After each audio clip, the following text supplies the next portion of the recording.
Corpo Tools. In this episode, I am going to show you how to protect all sheets and unprotect all sheets with just one click.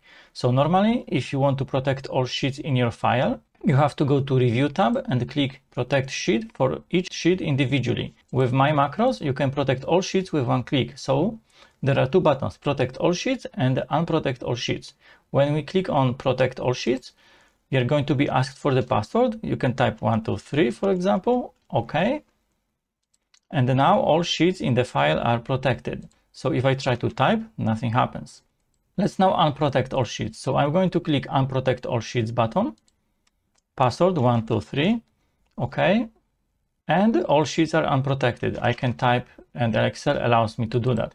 Of course, these buttons are much easier to use when you add them to your own Corpo Tools ribbon. So as you can see here, I have both buttons added. And once you add them to your ribbon, you can use them in all files. I have a few points to talk about. First, always save your files before using macros. Remember, there is no undo functionality with macros.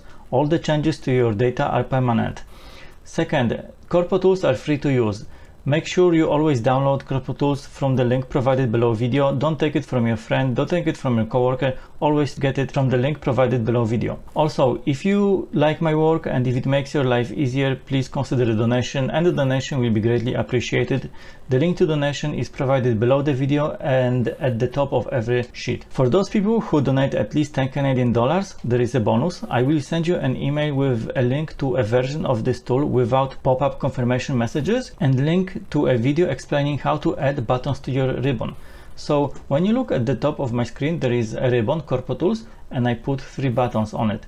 So the great benefit of having buttons on the ribbon is that you can use those buttons in any file that you have currently open. You don't have to copy the data from the file, paste it in Corpo Tools, make the changes, copy and paste back in your original file. You can make all those changes directly in all files that you have open. Next one, new ideas. If you have an idea that could benefit other people, please post a comment below the video. I will definitely review it, and if I find it applicable, I will definitely consider adding it to my Corpo Tools. And lastly, I am available for consultations. So if you have a unique need specific to your business or your situation, you can schedule a consultation with me. All the details how to reach me will be provided below the video as well. That's all for this episode. Thank you for your attention and have a great day.